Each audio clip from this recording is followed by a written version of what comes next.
Back to commerce educators. आज से हम लोग स्टार्ट करने वाले हैं अपना पार्ट ए। ठीक है, अच्छा अपनी जो पूरी मॉड्यूल है उसमें आपको पता है 4 पार्ट्स है, part A, part B, part C and part D. ठीक है, पार्ट ए जो है अपना वो 50 मार्क्स का वेटेज कैरी करता है और इसमें हमें टोटल कितने चैप्टर्स पढ़ने हैं, इसमें हमें टोटल जो है वो 8 चैप्टर्स पढ़ने हैं। चैप्टर 1 से लेके 8 तक का जो पोर्शन है आपके मॉड्यूल का वो पार्ट ए का है। पार्ट ए बेसिकली कॉस्ट ऑडिट से रिलेटेड है। ठीक है, तो ये अपना पूरा 50 मार्क्स का पोर्शन है।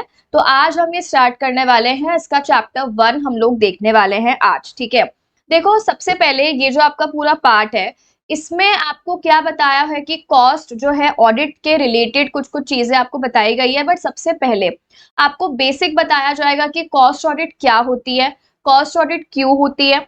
उसके बाद में आगे जैसे जैसे हम पढ़ते जाएंगे आपको ये बताता जाएगा किस किस कंपनीज में होती है, कैसे होती है। ठीक है, और पूरा प्रोसेस ऑफ ऑडिट बेसिकली क्या रहता है, तो वो सारी की सारी चीजें आपके पार्ट ए में कवर होती हैं। ठीक है, तो आज हम जो इसका चैप्टर नंबर 1 स्टार्ट करने वाले हैं, पार्ट ए का फर्स्ट चैप्टर फर्स्ट आपका बेसिक्स है। ये आपको मीनिंग बताएगा कि कॉस्ट ऑडिट क्या होती है, कॉस्ट ऑडिट के ऑब्जेक्टिव्स क्या है, एडवांटेजेस क्या है, नेसेसिटी क्या है। ठीक है, बेसिकली ये सारी चीजें। तो ये बेसिक सा चैप्टर है, बहुत छोटा सा चैप्टर है, बहुत इजी सा चैप्टर है। चलो चैप्टर 1 की आप लोग हेडिंग लिखो, basics of cost audit. Basics of cost audit. अच्छा, सबसे पहले अगर आपको याद हो तो जब हमने ये सब्जेक्ट जो है उसको स्टार्ट किया था और जो हमने स्टार्टिंग में इंट्रो देखा था इस सब्जेक्ट का एंड बेसिकली ऑडिट का, तो आपको याद होगा कि हमने ऑडिट के बारे में क्या बात की थी। एक बार हम रिवाइज करते हैं क्योंकि वो चीजें हमारे यहाँ पे काम आएगी इस चैप्टर में। ठीक है, तो अगर हम लोग बात करें किसके बारे में, अगर हम लोग बात करें ऑडिट के बारे में, तो ऑडिट आपको याद होगा क्या होती है। ऑडिट एक सिस्टमैटिक और इंडिपेंडेंट एग्जामिनेशन होती है। ऑडिट क्या होती है? Systematic and independent examination. अब यहाँ पे ये सिस्टमैटिक और इंडिपेंडेंट एग्जामिनेशन किसकी हो सकती है, हमने ये डिस्कस किया था, अलग अलग एस्पेक्ट्स हो सकते हैं। अब वो अलग अलग एस्पेक्ट्स आपके कौन से हो सकते हैं, जैसे बुक्स ऑफ अकाउंट्स और फाइनेंशियल स्टेटमेंट्स। इसके अलावा हमने बात की थी कॉस्ट रिकॉर्ड्स भी हो सकते हैं, हमने बात की थी कंप्लायंसेस भी हो सकते हैं, और हमने बात की थी कि अदर्स भी हो सकते हैं। ठीक है, अदर जो रिमेनिंग जैसे टैक्सेशन एस्पेक्ट्स हो सकते हैं, मैनेजमेंट एस्पेक्ट्स हो सकते हैं, फ्रॉड रिलेटेड एस्पेक्ट्स हो सकते हैं, तो ये सब चीजें हो सकती है। तो अलग अलग जो है पर्टिकुलर टाइप की चीज को चेक करने के लिए अलग अलग टाइप ऑफ ऑडिट आती है। ठीक है, अगर हम बात करें बुक्स ऑफ अकाउंट्स और फाइनेंशियल स्टेटमेंट्स की ऑडिट, तो आपको याद होगा वो अपनी कौन सी ऑडिट होती है, वो अपनी होती है स्टैट्यूटरी ऑडिट। कॉस्ट रिकॉर्ड्स की जो अपनी ऑडिट होती है वो अपनी कौन सी होती है, कॉस्ट ऑडिट। कंप्लायंसेस की जो ऑडिट होती है वो कौन सी होती है, सेक्रेटेरियल ऑडिट। और जो अदर्स है depending upon the type of audit उसका वो नाम हो जाएगा। ठीक है, जैसे एग्जाम्पल हमें क्या पढ़नी है, मैनेजमेंट ऑडिट, फोरेंसिक ऑडिट, ये सारी चीजें अपने सिलेबस में गिवन है, ये हम पढ़ेंगे। अब देखो यहाँ पे क्या बोला सबसे पहले कि जो अगर हम बात करें स्टैट्यूटरी ऑडिट, तो स्टैट्यूटरी ऑडिट का जो है सिग्निफिकेंट पोर्शन वो तो आपके कहाँ पे था, इंटर में था। तो यहाँ पे हमें स्टैट्यूटरी ऑडिट के रिगार्डिंग जो है चीजें नहीं पढ़नी है, यहाँ पर हमें ऑब्वियस है किसके रिगार्डिंग जो है कंटेंट पढ़ना है, कॉस्ट ऑडिट के रिगार्डिंग हमें कंटेंट पढ़ना है। ठीक है, अब आपको याद होगा कॉस्ट रिकॉर्ड्स की ऑडिट को हम क्या बोलते हैं, कॉस्ट ऑडिट। ठीक है, कॉस्ट अकाउंट्स कह लो, कॉस्ट रिकॉर्ड्स कह लो। इसका मतलब यहाँ पे सबसे पहला जो आपका स्टेप होता है, सबसे पहला आपका स्टेप क्या होता है, प्रिपरेशन ऑफ कॉस्ट रिकॉर्ड्स या कॉस्ट अकाउंट्स। कंपनी का सबसे पहला काम यही होता है, ऑब्वियस सी बात है। ठीक है, कि कंपनी को कॉस्ट रिकॉर्ड्स और कॉस्ट अकाउंट्स बनाने हैं एंड देन कॉस्ट ऑडिटर का काम चालू होता है कि कॉस्ट ऑडिटर आएगा और वो कॉस्ट ऑडिटर ये कॉस्ट रिकॉर्ड्स वगैरह को, कॉस्ट अकाउंट्स वगैरह को चेक करेगा। क्लियर है? अब सबसे पहली चीज हम कह सकते हैं कॉस्ट ऑडिट जो है वो तब ही पॉसिबल है ना जब अपने पास में कॉस्ट अकाउंट्स हो। तो सबसे पहले आपके पास कॉस्ट अकाउंट्स होने चाहिए और उसके बाद ही आप क्या कर पाओगे, कॉस्ट ऑडिट। तो सबसे पहले हम देखेंगे कॉस्ट अकाउंट्स का मीनिंग क्या होता है और उसके बाद में हम क्या देखेंगे, कॉस्ट ऑडिट का मीनिंग होता है। बिकॉज कॉस्ट ऑडिट में हम किसका एग्जामिनेशन करेंगे, कॉस्ट अकाउंट्स का। ठीक है, सो बेसिकली यहाँ पे क्या बोला कि सबसे पहले कॉस्ट अकाउंट्स की डेफिनेशन क्या होती है, कॉस्ट अकाउंटिंग क्या होती है, वो हमें पढ़ना है।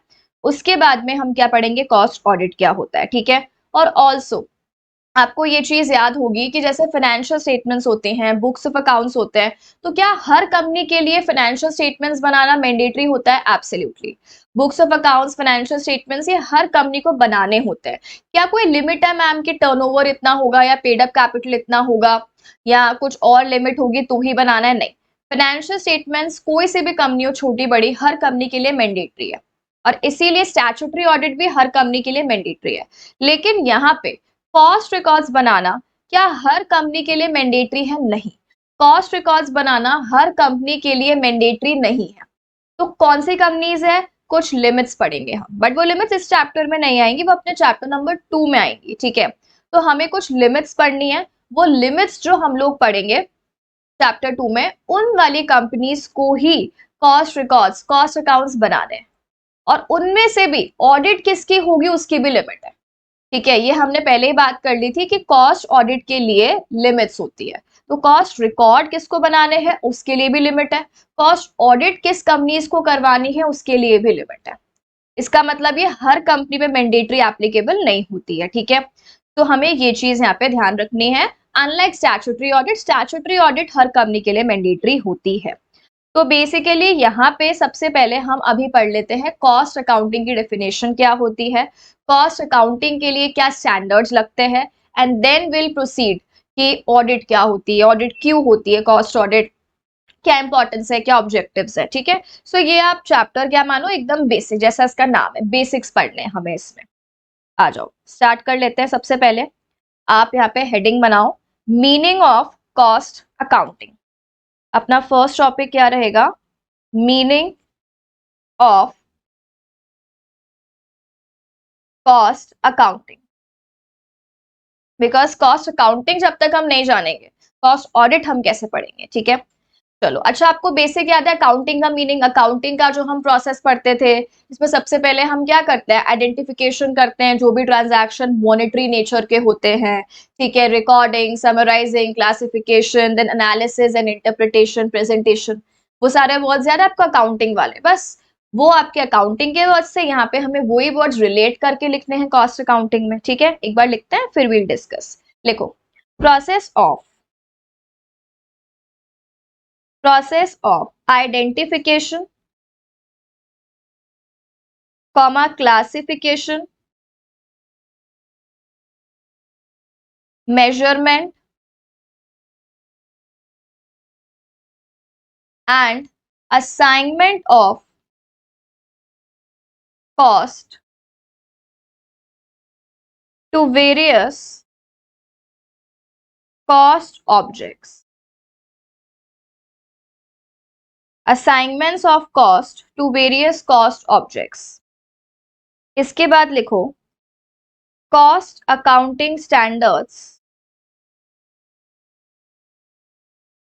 Cost accounting standards जिसे हम बोलते हैं CAS are guidelines for company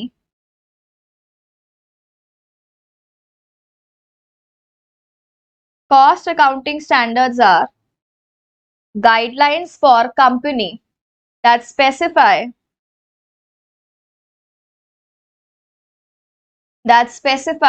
cost accounting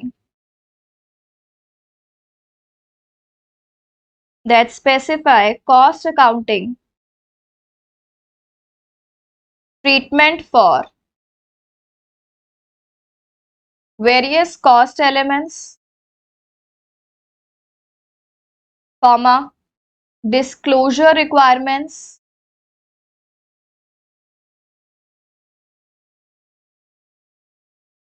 next ensure comparability,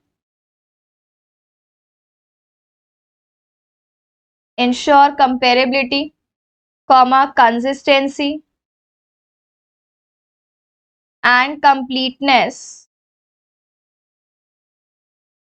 of cost records, ठीक है। देखो सबसे पहले हमने क्या लिखा है, meaning of cost accounting. Cost accounting का मीनिंग क्या होता है? तो देखो यहाँ पे बेसिकली हम बात कर रहे हैं कॉस्ट, तो यहाँ पे अपना जो पूरा फोकस रहेगा वो किस वर्ड पे रहेगा? कॉस्ट पे रहेगा। ठीक है, कि जो भी ये कंपनी है, चाहे वो मैन्युफैक्चरिंग वाली कंपनी है गुड्स की या कोई सर्विस दे रही है, तो उसकी कॉस्ट तो आती है। देखो ऑब्वियस सी बात है, अगर हमें प्रॉफिट कमाना है, तो प्रॉफिट अगर आपको कमाना है तो ऐसे थोड़ी है कि आपने बस सेल किया और प्रॉफिट आ गया। ऑब्वियस सी बात है, सेल और प्रॉफिट इक्वल थोड़ी होता है। सेल में तो क्या होता है कि आपके पास कितना पैसा आया, बट आप प्रॉफिट कैसे निकालते हो? Sales minus cost. तो हमें कॉस्ट जब तक पता ही नहीं होगी तब तक क्या हम प्रॉफिट कैलकुलेट कर पाएंगे? नहीं। हमें जब तक कॉस्ट ही नहीं पता तब तक हम ये जान ही नहीं सकते हैं कि हमारा कितना एक्चुअली रिटर्न आया, कितना प्रॉफिट हुआ। हम ओनली सेल जान पाएंगे, सेल जान के खुश हो जाओगे। पता चला सेल आई है 1 लाख रुपए की, कॉस्ट आई है 90,000 की, तुम खुश हो रहे हो 1 लाख का प्रॉफिट हो गया, जबकि 1 लाख का प्रॉफिट नहीं हुआ, प्रॉफिट तो 10,000 का ही हुआ था। बट क्योंकि हमें कॉस्टिंग का ही नहीं पता था कॉस्ट कितनी आई है, तो इसीलिए हम इतना खुश हो गए कि अच्छा अपनी 1 लाख का प्रॉफिट हो गया। तो अगर एक कंपनी को अपना प्रॉफिट जानना है, तो प्रॉफिट जानने के लिए उसके लिए मोस्ट इंपॉर्टेंट क्या है? क्या कैलकुलेट करना है? कॉस्ट। जब तक एक कंपनी कॉस्ट नहीं जान पाएगी किसी भी पर्टिकुलर प्रोडक्ट की जो वो बना रही है, या उसकी ओवरऑल ऑपरेशंस में कितनी कॉस्ट आ रही है, तब तक क्या हम प्रॉफिट जान पाएंगे? नहीं, तब तक हम प्रॉफिट भी नहीं जान सकते। ठीक है, तो कॉस्ट अकाउंटिंग के थ्रू हम यही जानेंगे कि कितनी कॉस्ट आ रही है। जितने अच्छे से हम कॉस्ट को जान पाएंगे उतने अच्छे से हम ये जान पाएंगे कि एक्चुअली प्रॉफिट कितना हुआ। ठीक है, देखो तो क्या बोला कॉस्ट अकाउंटिंग का? सबसे पहले अगर हम मीनिंग की बात करें तो it is a process of, इसमें हम क्या करते हैं? देखो आइडेंटिफिकेशन, कॉस्ट को आइडेंटिफाई करेंगे, क्लासिफाई करेंगे अलग अलग की कौन से टाइप की कॉस्ट है। ठीक है, अलग अलग कैटेगरीज में डालेंगे, कॉस्ट को मेजर करेंगे, और assignment of cost to various cost objects. और हम बेसिकली कॉस्ट असाइन करेंगे कॉस्ट ऑब्जेक्ट। अच्छा, कॉस्ट ऑब्जेक्ट क्या होता है? जिस चीज की हम कॉस्ट निकाल रहे होते हैं। जैसे मान लो मुझे किसी पर्टिकुलर प्रोडक्ट की कॉस्ट निकालनी, कि इस प्रोडक्ट जो मैं बना रही हूँ, मैन्युफैक्चर कर रही हूँ, इस प्रोडक्ट को बनाने की क्या कॉस्ट आ रही है, तो वो प्रोडक्ट मेरा क्या हो गया? कॉस्ट ऑब्जेक्ट, यानी जिसकी मुझे कॉस्ट निकालनी है। तो बेसिकली क्या बोला? कॉस्ट अकाउंटिंग से आप आइडेंटिफाई करोगे, देन आप कॉस्ट को अलग अलग कैटेगरी में क्लासिफाई करोगे, मेजर करोगे कितनी कॉस्ट आ रही है, और अलग अलग जो आपका ऑब्जेक्ट है उसको कॉस्ट असाइन करोगे कि अच्छा प्रोडक्ट ए की इतनी कॉस्ट है, प्रोडक्ट बी की इतनी कॉस्ट है, प्रोडक्ट सी की इतनी कॉस्ट है, इस तरीके से। ठीक है, तो आप जिसके लिए भी कॉस्ट निकाल रहे हो उसे हम क्या बोलते हैं? Cost object. इसके बाद में आपका आता है, जैसे आपने देखा होगा जब भी हम अकाउंटिंग करते हैं तो अकाउंटिंग के लिए कुछ स्टैंडर्ड्स बने हुए हैं, जैसे एएस, और अब लगते हैं इंड एएस। ठीक है, तो अकाउंटिंग करने के लिए हम एएस और इंड एएस मानते हैं। ठीक है, वैसे ही कॉस्ट अकाउंटिंग करने के लिए भी कि किस तरीके से कॉस्ट अकाउंटिंग होगी सॉरी, उसके लिए भी स्टैंडर्ड्स बने हुए हैं। तो जो कॉस्ट अकाउंटिंग करने के लिए स्टैंडर्ड्स बने हुए हैं, वो स्टैंडर्ड्स कौन से हैं? सीएएस। जैसे अकाउंटिंग स्टैंडर्ड्स है ना एएस और इंड एएस, वैसे ही कॉस्ट अकाउंटिंग स्टैंडर्ड्स क्या है आपके? CAS, cost accounting standards, CAS. ये बेसिकली क्या है? ये गाइडलाइंस है फॉर कंपनी। अब ये बेसिकली ये बताते हैं कि किस तरीके से हमें कॉस्टिंग जो है वो करनी है, कैसे कॉस्ट अकाउंट्स बनाने हैं, कैसे प्रिपेयर करने हैं। तो ये पूरा आपको कॉस्ट अकाउंटिंग ट्रीटमेंट बताएगा। ठीक है, पूरा कॉस्ट अकाउंटिंग कैसे होगी, कि अलग अलग कॉस्ट एलिमेंट्स के लिए हम कैसे कैसे कॉस्ट डिटरमाइन करेंगे, कितनी कितनी कॉस्ट कैसे कैसे निकलेगी, कैसे कैसे हमें कॉस्ट शो करनी है, डिस्क्लोज कैसे करनी है, कैसे हम कंपेयर कर पाए कि अच्छा पिछले साल ये कॉस्ट आई थी, इस साल ये कॉस्ट आई है, इस कंपनी की ये कॉस्ट है, कॉम्पिटिटर कंपनी की, हमारी कंपनी की ये कॉस्ट है, तो हम इजीली कंपेयर कर पाए, कंसिस्टेंसी मेंटेन हो। कहीं ऐसा तो नहीं है कि हर साल आपकी कॉस्ट बढ़ती ही जा रही है, ऐसा नहीं होना चाहिए। कॉस्ट अकाउंटिंग जो है उसके थ्रू बेसिकली हम ये जान पाए कि हम कंसिस्टेंटली पॉलिसीज लगा रहे हैं ना अकाउंटिंग की। ठीक है, कॉस्ट कैसी हो रही है हर साल, एंड कॉस्ट रिकॉर्ड्स आपके कंप्लीट होने चाहिए। ऐसा नहीं है आधी इंफॉर्मेशन लिख दी आधी इंफॉर्मेशन गायब कर दी। ठीक है, तो बेसिकली क्या बोला? कॉस्ट अकाउंटिंग स्टैंडर्ड्स गाइडलाइंस है। ये एक कंपनी को क्या बताते हैं? ये कंपनी को ये बताते हैं कि कॉस्ट अकाउंटिंग ट्रीटमेंट कैसे करना है। अलग अलग जो एलिमेंट है उसकी कॉस्ट कैसे निकालनी है, कॉस्ट निकाल ली तो कैसे उसको क्लासिफाई करना है अलग अलग कैटेगरी में, कैसे उसको डिस्क्लोज करना है कि वो कहाँ पे शो होनी चाहिए। इसके अलावा क्या बोला, कंपैरिजन इजी हो जाए, हम इंटर फॉर्म कंपैरिजन भी कर पाए, इंट्रा फॉर्म कंपैरिजन भी कर पाए। इंटर फॉर्म समझते हो, हमारी फॉर्म की जो है कंपैरिजन, हमारी कंपनी का कंपैरिजन हम किसी और कंपनी के साथ कर रहे हैं, कॉम्पिटिटर कंपनी के साथ, that is inter firm comparison. और intra firm within the firm हो रहा है। इंटर मतलब अपनी कंपनी दूसरी कंपनी के साथ कंपेयर करो, इंट्रा मतलब विद इन, आप अपनी कंपनी में ही आपस में कंपेयर कर रहे हो, जैसे पिछले साल का इस साल से, या एक प्रोडक्ट का दूसरे प्रोडक्ट के साथ, वो क्या हो गया इंट्रा। और अगर हम अपना किसी और कंपनी के साथ कंपैरिजन कर रहे हैं, that is what inter firm comparison. तो आप कंपैरिजन कर पाओ, अकाउंटिंग रिकॉर्ड्स बने हुए होंगे सही तरीके से तो ही तो कंपेयर कर पाओगे, ठीक है। कंसिस्टेंसी होनी चाहिए, जो भी हम कॉस्ट अकाउंटिंग पॉलिसीज फॉलो कर रहे हैं, जिस तरीके से भी हम कॉस्ट अकाउंटिंग रिकॉर्ड्स बना रहे हैं, पिछले साल कुछ और तरीके से निकाला था, इस साल कुछ और तरीके से अकाउंटिंग कर लिया। तो ऐसा नहीं होना चाहिए ना, हम पढ़ते हैं ना अकाउंट्स में भी कंसिस्टेंसी प्रिंसिपल आता है कि पॉलिसीज कंसिस्टेंट रखो ओवर द इयर्स, वो चीज है। एंड कॉस्ट रिकॉर्ड कंप्लीट होने चाहिए, ठीक है। तो आपको सिमिलर सा ही लग रहा होगा जैसे अपन नॉर्मल अकाउंटिंग पढ़ते हैं, बस यहाँ पे आपको उसको किसके साथ रिलेट कर देना है, कॉस्ट अकाउंटिंग के साथ। ऑल्सो पूरे कॉस्ट अकाउंटिंग स्टैंडर्ड्स जो है, किस तरीके से ये स्टैंडर्ड्स लगते हैं, क्या ये बोलते हैं, कैसे ट्रीटमेंट करना चाहिए, पूरे कॉस्ट अकाउंटिंग स्टैंडर्ड्स चैप्टर 4 में आपके आएंगे। ये पूरे जो कॉस्ट अकाउंटिंग स्टैंडर्ड्स है, ये आपके किस में आएंगे, चैप्टर 4 में। पूरे कॉस्ट अकाउंटिंग स्टैंडर्ड्स आपको पढ़ने हैं, क्वेश्चंस भी हैं इसके, प्रैक्टिकल क्वेश्चंस भी हैं कि इस कॉस्ट अकाउंटिंग स्टैंडर्ड के अकॉर्डिंग ये ट्रीटमेंट कैसे होगा, ठीक है। तो वो इन डेप्थ कहाँ पे पढ़ोगे आप लोग, चैप्टर नंबर 4 में पढ़ोगे, ठीक है। तो ये अपना बेसिक क्या हो गया, ये अपना हो गया मीनिंग ऑफ कॉस्ट अकाउंटिंग। तो हमने यहाँ पे मीनिंग देख लिया और हमने यहाँ पे ये देख लिया कि कॉस्ट अकाउंट्स बनाने के लिए कंपनी को क्या मानने होते हैं, कॉस्ट अकाउंटिंग स्टैंडर्ड्स मानने होते हैं। क्लियर है। अब आ जाओ अपने नेक्स्ट टॉपिक पे। अब हम पढ़ेंगे कॉस्ट ऑडिट क्या होती है, ठीक है। तो बनाओ आपका next topic, meaning of cost audit. Meaning of cost audit, ठीक है। अब कॉस्ट ऑडिट देखो, कोई से भी ऑडिट हो, ऑडिट की डेफिनेशन की स्टार्टिंग सेम तरीके से ही होती है, ठीक है। लिखो इसमें, systematic and independent examination,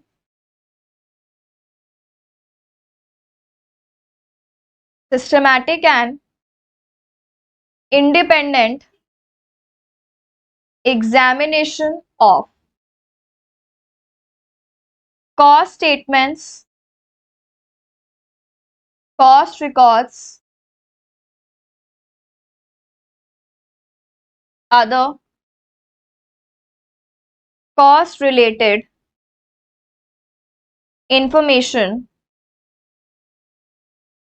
to express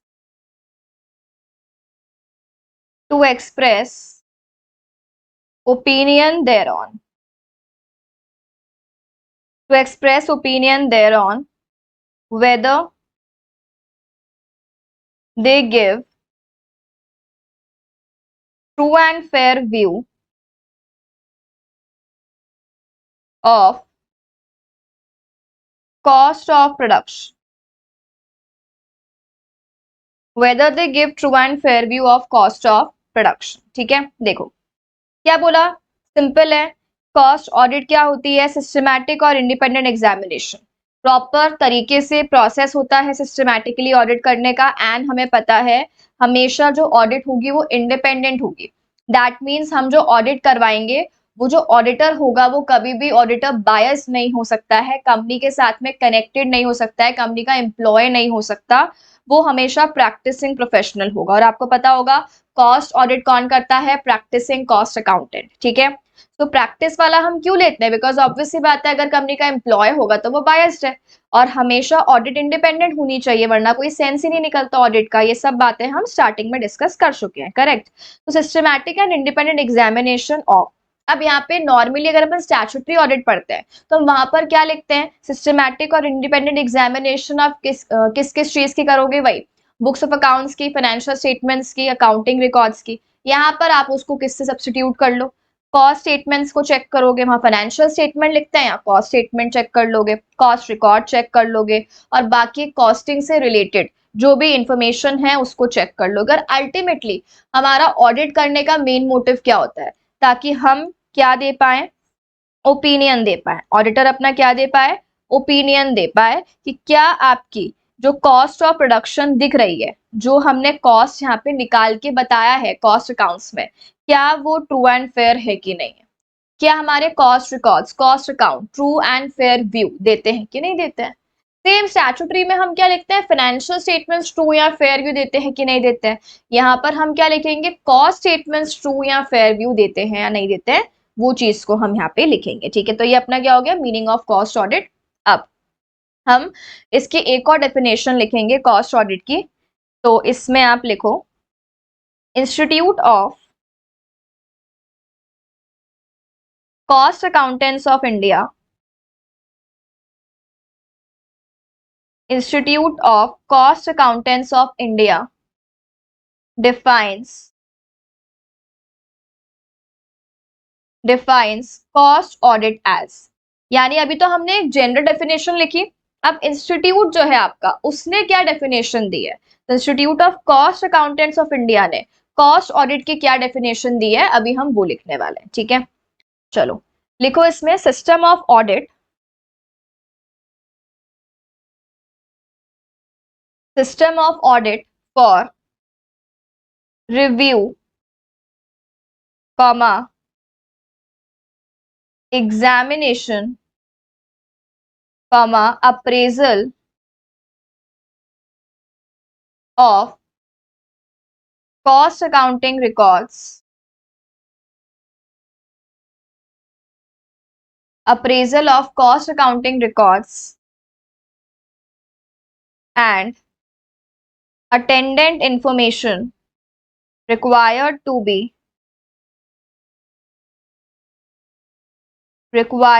be maintained by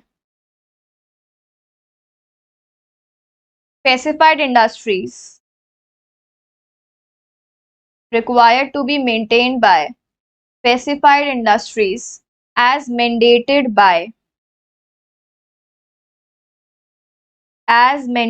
by Companies Act 2013, Companies Act 2013 and CRA rules, Companies Act 2013 and CRA rules। इसके बाद लिखो, standards of cost audit,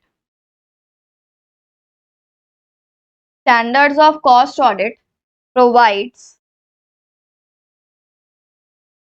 guidance to cost auditor,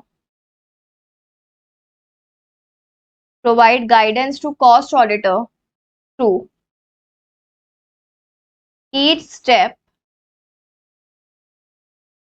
of audit process, through each step of audit process। देखो क्या बोला, देखो definition जो है ना उसकी लैंग्वेज चेंज होती है, मीनिंग तो सेम ही होता है, इंटेंशन तो सेम ही होता है, तो चाहे डेफिनेशन किसी ने भी दी हो। देखो क्या बोला कि अब आपकी जो इंस्टीट्यूट ने क्या डेफिनेशन दी है, it is a system of audit जहां पर क्या करना होगा, रिव्यू, एग्जामिनेशन, अप्रेजल, तीनों चीजें वही है, चेक करना है हमें, गलतियां निकालनी है, प्रॉब्लमेटिक एरियाज फाइंड आउट करने हैं, कि कॉस्ट अकाउंटिंग रिकॉर्ड्स में हमें क्या क्या चीजें जो है, अगेन वही वाली चीजें, रिव्यू करो, एग्जामिनेशन करो, बस किसको चेक करो, यहाँ पे कॉस्ट अकाउंटिंग रिकॉर्ड्स को चेक करो और उससे रिलेटेड अटेंडेंट इन्फॉर्मेशन को चेक करो। अब देखो यहाँ पे इसने एक चीज एक्स्ट्रा क्या बोली है, required to be maintained by specified industries. देखो आपको याद होगा, अभी मैंने जब ये चैप्टर का स्टार्टिंग में आपको बताया था कि क्या हर कंपनी को कॉस्ट अकाउंट्स, कॉस्ट रिकॉर्ड्स बनाने हैं, नो। मैंने कहा था कि आगे जाके चैप्टर 2 में लिमिट्स पढ़ेंगे कि किस किस कंपनी को कॉस्ट रिकॉर्ड्स बनाने हैं, तो वो लिमिट्स है, यानी जो कंपनी उस लिमिट में आ रही है बस उसी कंपनी को कॉस्ट रिकॉर्ड बनाने हैं, जो कंपनी उस लिमिट में नहीं आ रही उसको कॉस्ट रिकॉर्ड्स बनाना मैंडेटरी है या नहीं है, नहीं है बिल्कुल। तो यहाँ पे यही बोला कि हम एक बात बताओ कि कॉस्ट ऑडिट उसी कंपनी के कॉस्ट रिकॉर्ड्स की करेंगे ना जिसको कॉस्ट रिकॉर्ड बनाने हैं, जिस कंपनी को कॉस्ट रिकॉर्ड बनाने ही नहीं है कि तो तुम उसको जाके पहले ये बोलोगे पहले रिकॉर्ड बनाओ, वो क्या बोलेगी बनाने ही नहीं है हमें, नहीं तुम तो बनाओ, हमें ऑडिट करनी है, हमें टाइम पास करना है ऑडिट करके, तुम तो बनाओ रिकॉर्ड। ऐसे थोड़ी होता है। जिस कंपनी को mandatorily as per law records बनाने हैं वही कंपनी जो है वो रिकॉर्ड बनाएगी और उसी की ही फिर ऑडिट करेंगे हम आगे जाके। तो यहाँ पर बस ये चीज स्पेसिफाई करती है कि कॉस्ट रिकॉर्ड्स उस कंपनी के जिनको स्पेसिफाई किया गया है, स्पेसिफाई कहाँ किया गया है एज पर कंपनीज एक्ट और सीआरए रूल्स। सीआरए रूल्स हम आगे जाके चैप्टर 2 में पढ़ेंगे, जो मैं आपको बता रहा हूँ लिमिट्स है, वो लिमिट्स कहाँ पर मेंशन्ड है, सीआरए रूल्स में ही मेंशन्ड है। सीआरए रूल्स क्या है, cost records and audit rules, ठीक है। इसको हम पढ़ेंगे चैप्टर 2 में, तो आप चाहो तो यहाँ पे लिख भी सकते हो कि ये इन डेप्थ अपना चैप्टर 2 में आएगा। तो सिंपल सी बात है, क्या बोलना चाह रहा है, जिन कंपनीज को कॉस्ट रिकॉर्ड बनाने हैं उन्होंने कॉस्ट रिकॉर्ड सही से बनाए हैं नहीं बनाए उसको एग्जामिन करना इस कॉस्ट, ठीक है। बस इसने यहाँ पे ये चीज एक्स्ट्रा बोल दी। और जैसे अभी हमने ऊपर पढ़ा, कॉस्ट अकाउंटिंग में हम कौन से स्टैंडर्ड्स मानते हैं, कॉस्ट अकाउंटिंग में हम कॉस्ट अकाउंटिंग स्टैंडर्ड्स मानते हैं।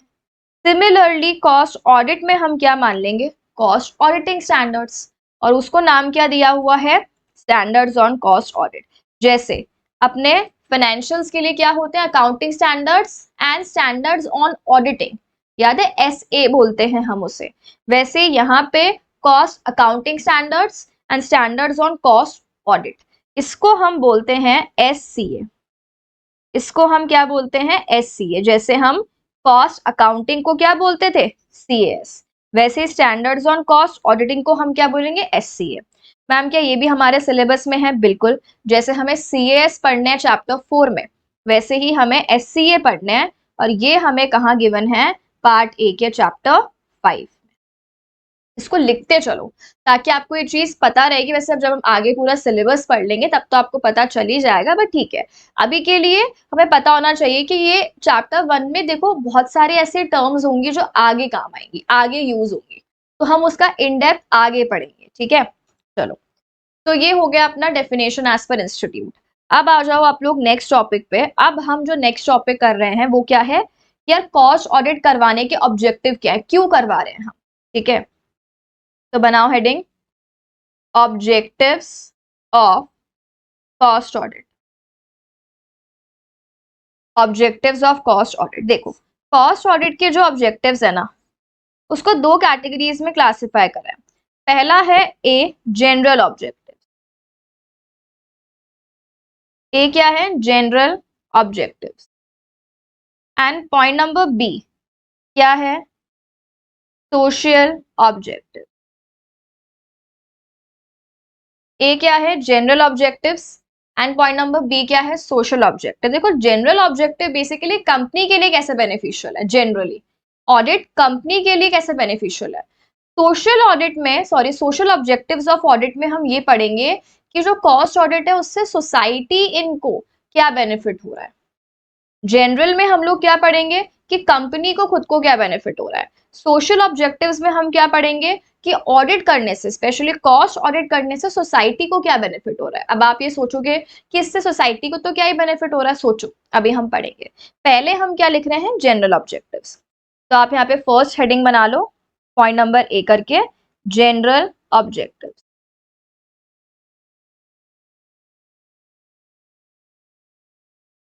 देखो अगर हम बेसिक बात करें, ठीक है, कि बेसिक आप सोचो बिना पढ़े कि ऑडिट के क्या ऑब्जेक्टिव्स होंगे। सबसे पहले तो ट्रू एंड फेयर व्यू है या नहीं है वो जान पाएंगे, फ्रॉड्स एंड एरर्स है क्या रिकॉर्ड्स में या नहीं है वो जान पाएंगे, क्या हमने कॉस्ट सही से कैलकुलेट की है या नहीं कैलकुलेट की है वो जान पाएंगे। अच्छा कहीं पर कॉस्ट ज्यादा तो नहीं आ रही, कभी कभी ऐसा भी होता है कि कॉस्ट आ सकती है कम, बट हमने गलत काम किया जिसकी वजह से कॉस्ट ज्यादा आ रही है, हमने नेग्लिजेंस शो करी, लापरवाही शो करी, कॉस्ट ज्यादा आ रही है, ठीक है। सो क्या हम कॉस्ट को कम कर सकते हैं, ठीक है। अच्छा रिसोर्सेज को हम यूज कर रहे हैं, रिसोर्सेज को हम ऐसे यूज कर रहे हैं कि वेस्टेज हो रहा है, उनका वेस्टेज हो रहा है, तो ऑब्वियस सी बात है कॉस्ट आपकी ज्यादा ही आएगी। जब आप चीजों को वेस्ट करोगे तो कॉस्ट ज्यादा आएगी कि नहीं आएगी, ऑब्वियस सी बात है। जैसे कुछ कुछ बच्चे होते हैं, इतना बड़ा पेज है, एक यहाँ पे लिखा जनरल इस तरीके से, ऐसे लिखा ऑब्जेक्टिव्स ऑफ कॉस्ट, बस सब सेकेंड लाइन पे आ गए। अब इस तरीके से लिखोगे तो कॉपी जल्दी फिल होगी कि नहीं होगी। अब फिर बोलोगे कि हमारी मैम ऑडिट की तो 4 कॉपीज बन गई। अरे लिखा ही तुमने ऐसे, तो 4 कॉपीज नहीं बननी थी, बट तुमने वेस्टेज करा, इस वजह से तुम्हारी कॉस्ट ज्यादा आ गई। ठीक है, तो हमें ये चीज यहाँ पे चेक करनी है थ्रू ऑडिट कि कॉस्ट कहीं ज्यादा तो नहीं आ गई आपकी, जबकि कम आ सकती थी। तो ये सारे किस में आ जाएंगे, जनरल ऑब्जेक्टिव्स में आ जाएंगे। ठीक है, चलो अभी आप लिखना स्टार्ट करो। जनरल ऑब्जेक्टिव्स में पॉइंट्स आएंगे।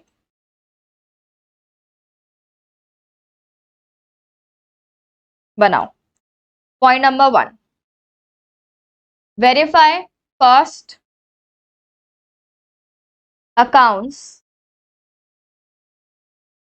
verify cost accounts to ensure their proper maintenance.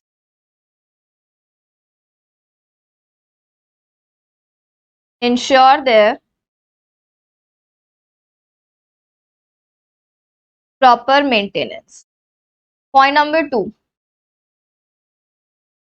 ensure prescribed procedures. Ensure prescribed procedures of cost accounting records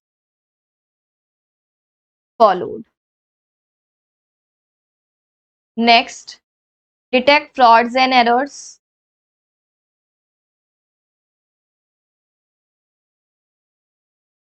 Detect frauds and errors. Next, verify cost of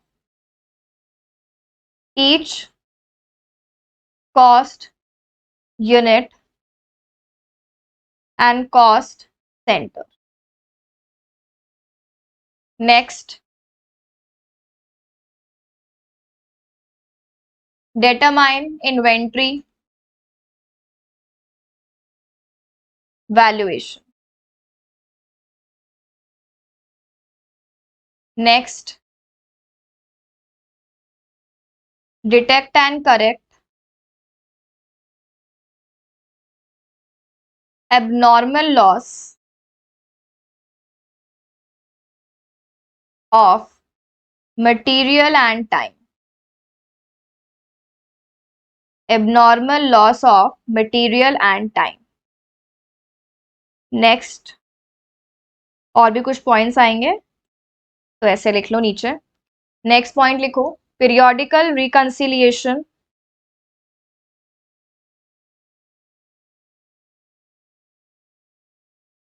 periodical reconciliation between cost accounts and financial accounts. Next, ensuring optimum utilization of resources.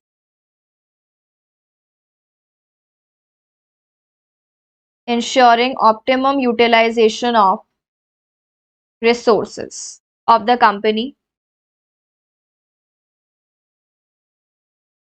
अब ये जो resources हैं, इसमें लिखो physical, financial, human. First लिखो physical, financial and human. ठीक है, यहाँ पे हमने ऑफ द कंपनी लिखा हुआ है, of the company.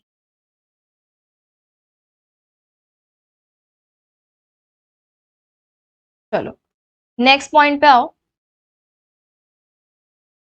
Promote corporate governance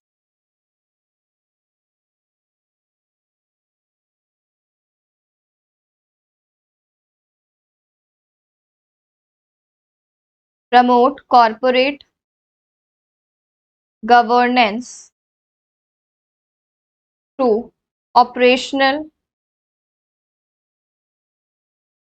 disclosures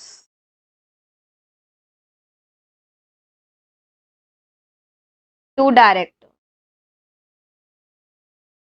Promote corporate governance through operational disclosures to director. Next, advise the management with regard to areas where performance requires improvement. Where performance requires improvement. और last point लिखो facilitate या facilitating fixing prices, comma valuation of cost of production, price controls, etc. ठीक है, ये basically अपने सारे क्या हो गए, ये अपने सारे हो गए जनरल ऑब्जेक्टिव. ठीक है, देखो जो अपने जनरल ऑब्जेक्टिव्स हैं, ये जनरल ऑब्जेक्टिव्स कंपनी के लिए, कि कंपनी को बेसिकली क्या क्या जो है ऑब्जेक्टिव है, कंपनी के पर्पज से क्या क्या ऑब्जेक्टिव है, कि कंपनी ऑडिट क्यों करवाती है और उससे अल्टीमेटली क्या बेनिफिट हो रहा है, वही तो होता है ऑब्जेक्टिव. ठीक है, कि हम ये सारे ऑब्जेक्टिव्स को पूरा करने के लिए, ये सब अचीव करने के लिए हम लोग क्या करवा रहे हैं, कॉस्ट ऑडिट करवा रहे हैं. ठीक है, देखो सबसे पहले तो क्या बोला कि ऑडिटर आके क्या चेक करेगा, ऑडिटर आके ये चेक करेगा कि कॉस्ट अकाउंट सही है ना, और वो सही तरीके से मेंटेन हुए हैं ना. मतलब अगेन कॉस्ट अकाउंटिंग स्टैंडर्ड्स के अकॉर्डिंग कॉस्ट रिकॉर्ड्स बनाए गए हैं बाय द कंपनी और नॉट, वो ये चेक कर लेगा. तो verify cost accounts to ensure their proper maintenance. Simple. Second, वो क्या मेक श्योर करेगा कि जो प्रिस्क्राइब प्रोसीजर्स है कॉस्ट अकाउंटिंग रिकॉर्ड्स के आर फॉलोड. भाई जैसे अपन ने बात की कि अभी आपको अगर कॉस्ट अकाउंट्स बनाने हैं, कॉस्ट रिकॉर्ड्स बनाने हैं, तो आपको क्या फॉलो करना होगा, सीएएस. सीएएस क्या है, आपके कॉस्ट अकाउंटिंग स्टैंडर्ड्स. तो जो भी proper standards, proper policies follow करनी चाहिए थी एक कंपनी को while preparing and maintaining cost accounting records, क्या कंपनी वो मेंटेन कर रही है कि नहीं कर रही है, वो आपको चेक करना है. सिंपल. नेक्स्ट पॉइंट को स्टार लगा लो. स्टार इसीलिए बिकॉज आप देख लो पूरी ऑडिट में कुछ आए या ना आए, ये पॉइंट तो लिख ही लेना है आपको. ऑडिट के ऑब्जेक्टिव, ऑडिट के बेनिफिट, आईसीएस में लिख लेते हैं हम, फ्रॉड्स एंड एरर्स डिटेक्ट करना. कंपनी में कोई भी फ्रॉड है, कोई भी एरर है किसी भी एस्पेक्ट में, डिटेक्ट हो जाएगा. ठीक है, चलो नेक्स्ट पे आ जाओ. नेक्स्ट देखो क्या बोला है आपको, वेरीफाई कॉस्ट. अब आपको क्या निकालनी है, कॉस्ट निकालनी है. ठीक है, अब देखो यहाँ पे ना कुछ आपके टर्म्स यूज होंगे, जैसे कॉस्ट यूनिट आएगा, कॉस्ट सेंटर आएगा, ठीक है, कॉस्ट ऑब्जेक्ट आएगा. तो अब ये चीजें जो है ना, ये डिटेल में तो आप कहाँ पढ़ोगे, अपने चैप्टर नंबर 4 में पढ़ोगे, जहाँ पे आपके कॉस्ट अकाउंटिंग स्टैंडर्ड्स हैं. पर ठीक है, ये रिपीट होंगे तो एक बार आप सुन लो कि क्या होते हैं, है ना. देखो 3 चीजें हैं मेनली. सबसे पहले अगर हम बात करें तो एक तो अपने पास में क्या आएगा, कॉस्ट ऑब्जेक्ट. ठीक है, एक अपने पास में क्या आएगा, कॉस्ट सेंटर, और एक अपने पास में क्या आएगा, कॉस्ट यूनिट. ठीक है, अगर हम बात करें अबाउट कॉस्ट ऑब्जेक्ट, तो कॉस्ट ऑब्जेक्ट क्या होता है कि जिस पर्टिकुलर चीज के लिए हमें कॉस्ट निकालनी है, जैसे मुझे किसी प्रोडक्ट की कॉस्ट निकालनी है, मुझे किसी सर्विस की कॉस्ट निकालनी है. ठीक है, तो प्रोडक्ट क्या हो गया, कॉस्ट ऑब्जेक्ट. इस प्रोडक्ट की क्या कॉस्ट है, इस सर्विस की क्या कॉस्ट है, कोई एक्टिविटी हम लोग कर रहे हैं, उस एक्टिविटी की क्या कॉस्ट है. ठीक है, या फिर मान लो हम किसी कॉन्ट्रैक्ट में कर रहे हैं एंटर, तो उस कॉन्ट्रैक्ट की क्या कॉस्ट है. तो किसी भी चीज की हमें कॉस्ट निकालनी है, जिसकी भी हमें कॉस्ट निकालनी है, वो क्या होता है आपका कॉस्ट ऑब्जेक्ट. कॉस्ट सेंटर क्या होता है कि हमें किसी पर्टिकुलर एरिया, जैसे मान लो डिपार्टमेंट हो गया, ठीक है, डिवीजन हो गया, इसकी हमें कॉस्ट निकालनी है. तो जिसकी हमें कॉस्ट निकालनी है सेंटर की, जैसे डिपार्टमेंट है, डिवीजन है, ठीक है, उसको हम क्या बोल देंगे, कॉस्ट सेंटर. और अगर हम बात करें कॉस्ट यूनिट, तो कॉस्ट यूनिट तो क्या है, जैसे आपने पढ़े होंगे यूनिट्स ऑफ मेजरमेंट.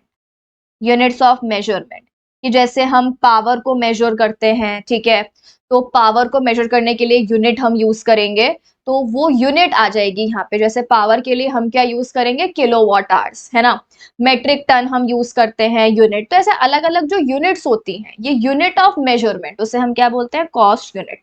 कि जिस भी पर्टिकुलर चीज को हम मेजर कर रहे हैं, तो उसकी क्या यूनिट ऑफ मेजरमेंट यूज हो रही है। ठीक है, तो ये इन डिटेल तो आप कहाँ पढ़ोगे, चैप्टर नंबर 4 में पढ़ोगे, बट ठीक है अगर ये कहीं पर भी काम यूज हो रहे किसी भी चैप्टर में आ रहे हैं तो आपको पता होना चाहिए। ठीक है, कॉस्ट ऑब्जेक्ट जिसकी हम बेसिकली कॉस्ट निकाल रहे हैं, जिस चीज की cost centre, area, division, department and cost unit जो यूनिट ऑफ मेजरमेंट है। ठीक है, जैसे किलोवाट आवर्स हो गया, मेट्रिक टन हो गया, ये किस में आ जाएगा, यूनिट में आ जाएगा। ठीक है, चलो तो ये बेसिकली वेरीफाई करेगा कॉस्ट ऑडिटर कि किसकी कितनी कॉस्ट है, किस कॉस्ट ऑब्जेक्ट की, किस कॉस्ट सेंटर की, क्या यूनिट है। ठीक है, वो ये सब चीजें चेक करेगा।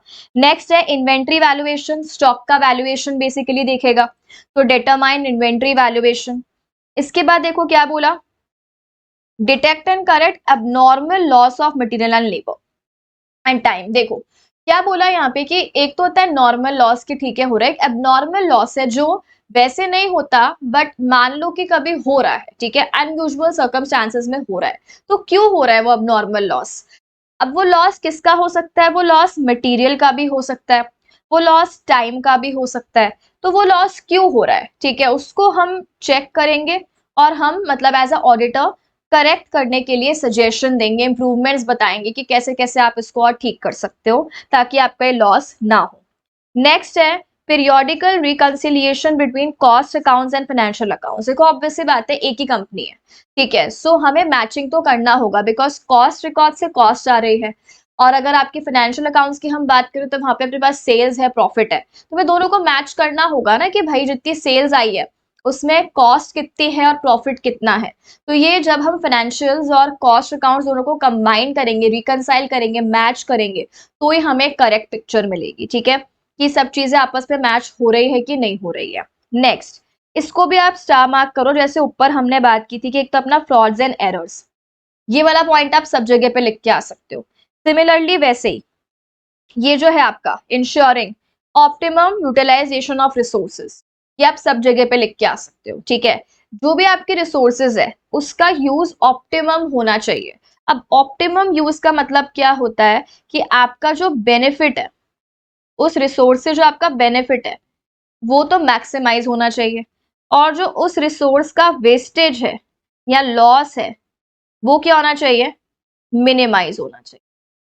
बेनिफिट और आउटपुट को मैक्सिमाइज करो, वेस्टेज और लॉस को मिनिमाइज करो, इसे हम कहते हैं ensuring optimum utilisation of resource. तो जहां पर भी आ रहा है ऑप्टिमम यूटिलाइजेशन ऑफ रिसोर्सेज, वहां पर उसका ये मतलब है बेनिफिट मैक्सिमाइज, वेस्टेज और लॉस को मिनिमाइज। ठीक है, अब वो रिसोर्सेज देखो कौन कौन से हो सकते हैं, फिजिकल रिसोर्सेज भी हो सकते हैं आपके, रॉ मटेरियल हो गया, लेबर हो गया, फाइनेंशियल पैसा मनी, एंड ह्यूमन रिसोर्सेज जो आपके पर्सोनल होते हैं। तो तीनों रिसोर्सेज की बात कर रहा है कि कोई से भी रिसोर्सेज आप यूज कर रहे हो, मैक्सिमम बेनिफिट लो, मिनिमम उनका वेस्टेज।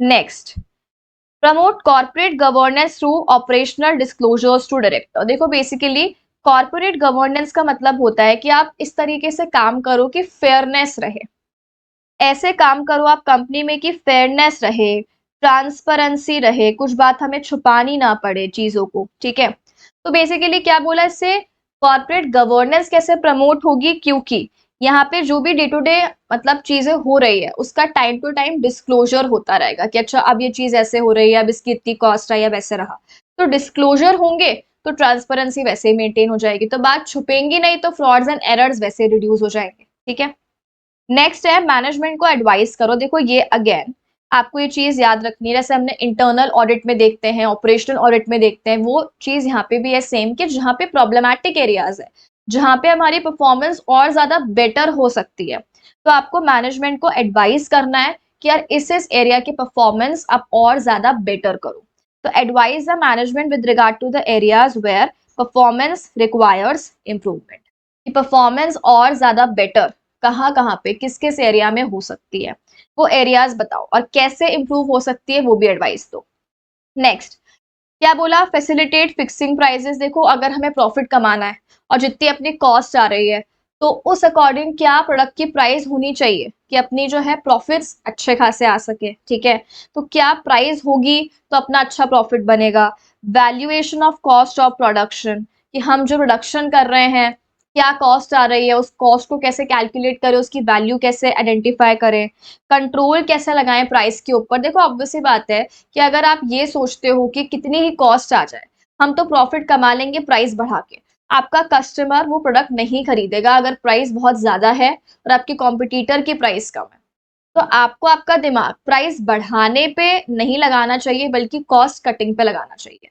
जितनी कम कॉस्ट होगी उतना अच्छा आपका प्रॉफिट हो सकता है बिना प्राइसेस बढ़ाए। तो ये सारी चीजों की रिगार्डिंग ऑडिटर खुद भी देखेगा क्या क्या प्रॉब्लम्स है, कैसे कैसे सोल्यूशन मिल सकता है, और वो एडवाइस करेगा मैनेजमेंट। ठीक है, तो ये सारे अपने क्या कंप्लीट हो गए यहाँ पे, सोशल सॉरी जनरल ऑब्जेक्टिव्स। अब हम लोग आते हैं किसके ऊपर, अब हम लोग आते हैं सोशल ऑब्जेक्टिव्स के ऊपर। तो आप बनाओ point number B.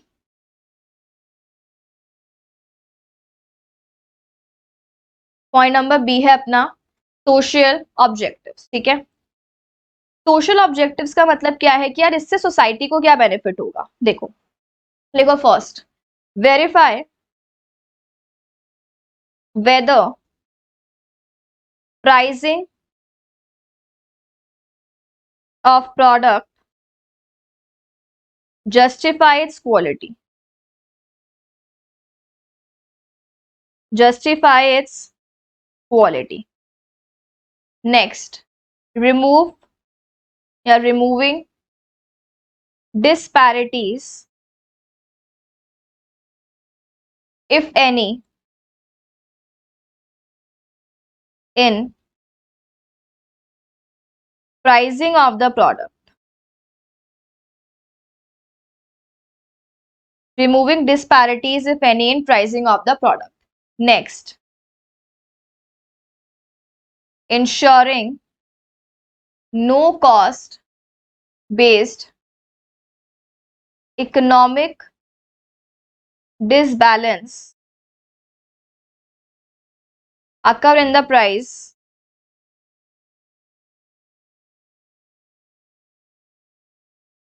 of goods or service.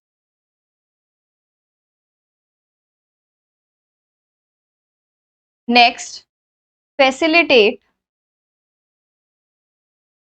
या facilitating global market cost competitiveness of products. Global market cost competitiveness of products. Last लिखो, ensure efficient utilization of resources. Ensure efficient utilization of resources. ठीक है, देखो social objectives का मतलब क्या है कि सोसाइटी को क्या क्या बेनिफिट्स होंगे कॉस्ट ऑडिट से। तो अब देखो ऊपर हमने जो पढ़े उससे कंपनी को बेनिफिट हमने देखे। अब देखो सोसाइटी को क्या है फर्स्ट बेनिफिट, सबसे पहले ऑडिटर ये चेक कर पाएगा कि क्या जो प्राइसिंग है प्रोडक्ट की वो उसकी क्वालिटी को जस्टिफाई कर रही है कि नहीं कर रही है। जैसे हमने यहाँ पे एग्जाम्पल लिया था अभी पहले कि कंपनी क्या कर सकती है कि उसको प्रॉफिट कमाना है पर उसकी कॉस्ट कम नहीं हो रही, तो वो क्या कर सकती है, प्राइसेस बढ़ा सकती है कि कॉस्ट तो बढ़ती जा रही है प्रॉफिट कमाना है तो प्राइसेस बढ़ाते जाओ। तो ऑडिटर ये चेक करेगा कि यार ये कंपनी जितनी प्राइस चार्ज कर रही है फॉर इट्स प्रोडक्ट्स क्या ये जस्टिफिएबल है, क्या इतना अच्छा इनका प्रोडक्ट है, क्या इतनी अच्छी इनकी क्वालिटी है जितनी ये प्राइस चार्ज कर रहे हैं, या फिर सिर्फ ये प्रॉफिट कमाने के लिए कॉस्ट कटिंग इनसे हो नहीं रही और प्राइसेस बढ़ाए जा रहे हैं। तो वो चीज को कौन मेक श्योर करेगा, ऑडिटर की क्वालिटी और pricing go hand in hand, कि क्वालिटी जो है उसके अकॉर्डिंग ही प्राइसेस चार्ज हो, ना सिर्फ प्रॉफिट बढ़ाने के लिए प्राइसेस ज्यादा चार्ज करनी है। नेक्स्ट क्या बोला, प्राइसिंग में जो भी डिस्पैरिटीज है, जो प्रॉब्लम आ रही है, कंफ्यूजन है कि प्राइसेस कैसे होनी चाहिए, तो वो जो भी डिस्पैरिटीज है प्रॉब्लम्स है कि प्राइसिंग क्या होनी चाहिए, कॉस्ट कटिंग कैसे करनी है, तो वो सब चीजों को रिमूव करो ताकि आप प्रॉपर सही तरीके से प्राइसिंग डिसीजन ले सको। नेक्स्ट क्या बोला, ensuring no cost based economic disbalance occur in the price of goods और सर्विस। वही है, कॉस्ट की वजह से कोई भी डिसबैलेंस नहीं होना चाहिए प्राइसिंग में। अगेन कॉस्ट ज्यादा है इस वजह से आप प्राइस ज्यादा बढ़ाते जा रहे हो, तो एक डिसबैलेंस हो गया ना कि क्वालिटी पे तो हम कुछ काम ही नहीं कर रहे, हम कुछ बेटर सर्विस नहीं दे रहे, बेटर गुड्स नहीं दे रहे, बट हम क्या कर रहे हैं, कॉस्टिंग की वजह से प्राइसिंग बढ़ाते जा रहे हैं, तो वो चीज नहीं नहीं होनी चाहिए। नेक्स्ट है facilitating global market cost competitiveness. Obvious सी बात है, हम कॉस्ट को कम करेंगे, तुम्हारी प्राइसेस भी तो कॉन्सिक्वेंटली कम होंगी, और जब अपनी प्राइसिंग जो है वो कम होती जाएगी क्योंकि कॉस्ट कम हो रही है, तो ग्लोबल मार्केट में आप अच्छे कॉम्पिटिटिव पोजिशन पे आओगे, बिकॉज अभी आप जो है वो ग्लोबल लेवल पे कॉम्पीट कर पा रहे हो, आपकी प्राइसेस इतनी कम है, ठीक है। और प्राइसेस कम आपके तभी होंगे जब आपकी कॉस्ट कम हो जाएगी। तो कॉस्ट कटिंग और प्राइसेस कम, दोनों में ही आप बेटर बन के ग्लोबल लेवल पे, इंटरनेशनल लेवल पे भी कंपटीशन में एंटर कर सकते हो। और लास्ट वही सेम पॉइंट है जैसे ऊपर हमने बात की थी, क्या लिखा था यहाँ पे, ऑप्टिमम यूटिलाइजेशन ऑफ रिसोर्सेज बोल लो, या same efficient utilisation of resources बोल लो, दोनों सेम चीज है। यानी मैक्सिमम आपका क्या आना चाहिए, आउटपुट और benefit, minimum wastage minimum cost, ठीक है।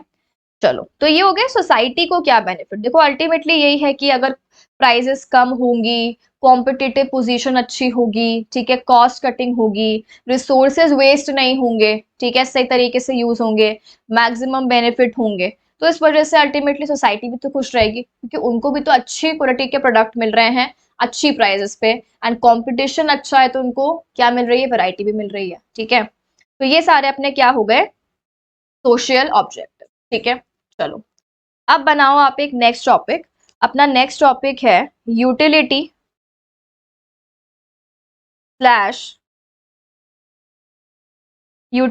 Slash advantages of cost audit. Utility slash advantages of cost audit. देखो अगेन जो अपने ऊपर ऑब्जेक्टिव्स पढ़े हैं ना, ऑब्जेक्टिव्स क्या होता है, ये सारी चीजों को अचीव करने के लिए ऑडिट हो रही है, और वो सारी चीजें ही तो बेनिफिट है, मतलब ऑडिट अगर हम कर रहे हैं तो उस समय क्या बेनिफिट मिल रहा है। तो आप देखना ऑब्जेक्टिव्स और ये वाला टॉपिक आपको इंटर रिलेटेड सा ही लगेगा, ठीक है। चलो, इसमें आप बनाओ, 4 पॉइंट्स आएंगे। फर्स्ट पॉइंट बनाओ, ensures accuracy, ensures accuracy of cost data and exact computation of cost of product, exact computation of cost of product. Second, helps to assess organization performance, comma, how profits are, how profits and value is created, ऐसे लिखो, how profits and value is created, comma, how effectively and efficiently, how effectively and efficiently operational process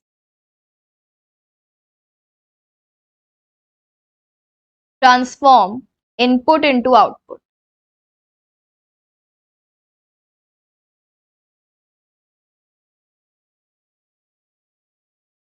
Input into output. Next point लिखो, apprise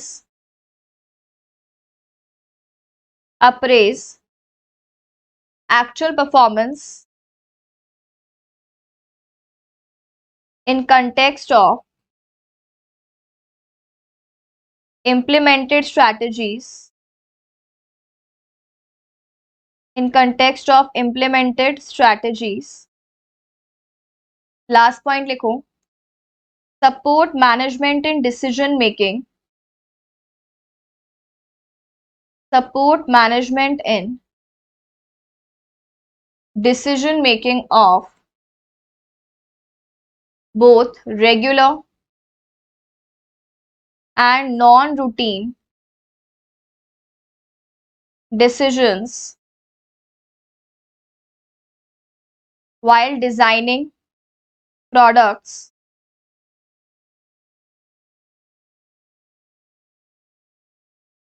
while designing products too. अब इसके है ना 4 points आएंगे इस वाले पॉइंट के।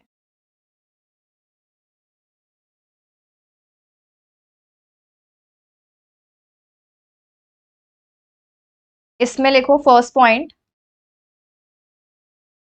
मीट कस्टमर एक्सपेक्टेशन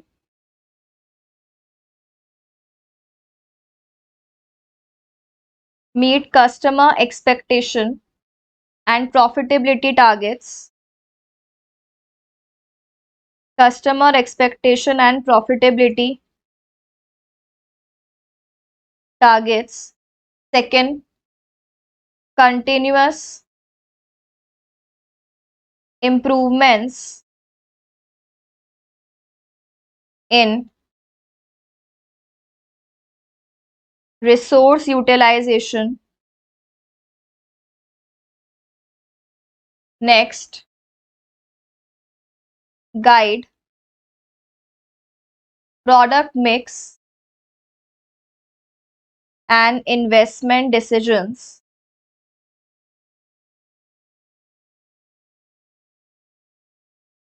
और लास्ट है वेस्ट मैनेजमेंट। वेस्ट मैनेजमेंट, ठीक है।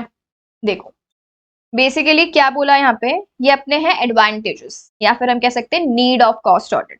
देखो सबसे पहले क्या बोला, वही चीज है, देखना घुमा फिरा के लिखेगा। सबसे पहले क्या बोला, इंश्योर एक्यूरेसी। क्या हमें इंश्योर करना है कि हमारी जो भी क्या है कॉस्ट डेटा, वो कॉस्ट डेटा एक्यूरेट, ऑब्वियस है कॉस्ट रिकॉर्ड में जो भी डेटा मेंशन है वो एक्यूरेट हो। और एग्जैक्ट कंप्यूटेशन ऑफ कॉस्ट, कि प्रोडक्ट की क्या एक्चुअल कॉस्ट है, एग्जैक्टली हम उसको सही तरीके से कैलकुलेट कर पाए कि अच्छा इस प्रोडक्ट की ये कॉस्ट आ रही है सही तरीके से। सिंपल है। नेक्स्ट, हम ऑर्गेनाइजेशन की परफॉर्मेंस को चेक कर पाएंगे कि ऑर्गेनाइजेशन की परफॉर्मेंस कैसी है, प्रॉफिट्स कैसे क्रिएट हो रहे हैं, ऑर्गेनाइजेशन या कंपनी की वैल्यू कैसे क्रिएट हो रही है। कि कॉस्ट कम होगी, सेल्स होंगी, तो सेल्स में से आप माइनस करके चेक कर लोगे कि अच्छा इस अकॉर्डिंग अपना प्रॉफिट आ रहा है। नेक्स्ट, ऑपरेशनल जो प्रोसेस है, मतलब जो डेली के प्रोसेस है, वो कितना इफेक्टिव है, कितना एफिशिएंट है इनपुट से आउटपुट को बनाने में। अगेन वही पूरा प्रोसेस, कि प्रोसेस किस तरीके से चल रहा है, कितना अच्छे से अपना input that is raw material process होके फिनिश गुड में कन्वर्ट हो पा रहा है। तो पूरा प्रोसेस कैसा है उसको चेक कर लो। नेक्स्ट आप ये चेक कर लो कि जो अपने स्ट्रैटेजीज थी, हमने सोची थी कि हम ये स्ट्रैटेजी जो है वो इम्प्लीमेंट करेंगे, स्टैंडर्ड स्ट्रैटेजीज, उसके कंपैरिजन में परफॉर्मेंस कैसी है, कि हमारी स्ट्रैटेजी सही काम कर रही है, अच्छी परफॉर्मेंस आ रही है कि नहीं आ रही। कभी कभी क्या होता है अपनी स्ट्रैटेजी हमें लगता है बहुत अच्छी है बट रिजल्ट नहीं आ रहा, तो वो आपको मेक श्योर करना है कि रिजल्ट भी आ रहा है क्या। एंड लास्टली क्या बोला, मैनेजमेंट को सपोर्ट करो इन डिसीजन मेकिंग, कि डिसीजन क्या होंगे, प्राइसिंग कितनी रखनी है, कौन से प्रोडक्ट बनाने हैं, कौन से कंटिन्यू करने हैं, कौन से लॉस में जा रहे हैं तो डिसकंटिन्यू करने हैं, प्राइसिंग क्या रहेगी, कॉस्टिंग कैसे डिसाइड होगी। तो ये सब तो चाहे रेगुलर मैटर्स हो डेली बेसिस वाले, या नॉन रूटीन का मतलब होता है जो डेली बेसिस वाला मैटर नहीं होते, ठीक है। तो उन दोनों ही केसेस में, चाहे रेगुलर मैटर हो चाहे नॉन रूटीन मैटर हो, दोनों ही केसेस में आप मैनेजमेंट की हेल्प करो as an auditor in decision making. अब देखो अल्टीमेटली जो हम हेल्प कर रहे हैं, एडवाइस कर रहे हैं, उसको हम मतलब क्या हमारा टारगेट है, कि मैनेजमेंट की हम डिसीजन मेकिंग में एडवाइस करके हेल्प करके क्या अचीव करना चाहते हैं। सबसे पहले हम कस्टमर की एक्सपेक्टेशन पूरी करना चाहते हैं, कस्टमर खुश रहे भाई, कम प्राइसेस बेटर क्वालिटी, और हमारा भी प्रॉफिट आता रहे, तो कस्टमर भी खुश रहे कंपनी भी खुश रहे।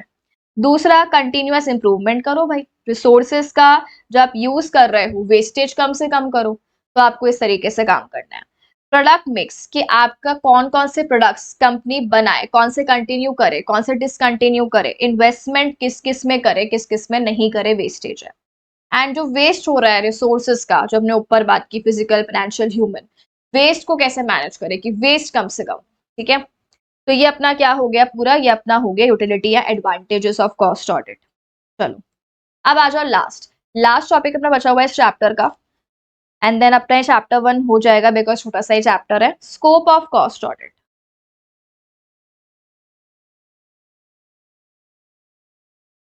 लास्ट क्या है अपना, scope of cost audit. Basically cost audit scope की बात करें तो अगेन सेम साइड टॉपिक है कि क्या क्या एस्पेक्ट्स कवर करेगा कॉस्ट ऑडिट। तो इसमें लिखो cost audit helps to cost audit helps to.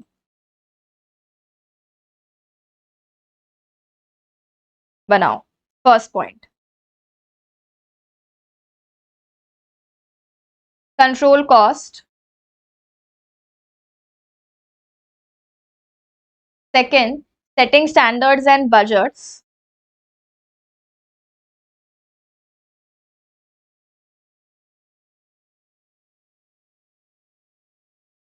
Next, ensure accuracy of inventory valuation.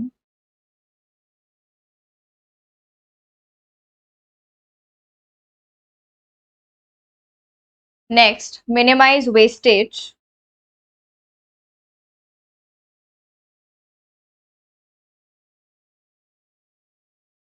और लास्ट है enhance organizations overall efficiency. Enhance organizations overall efficiency.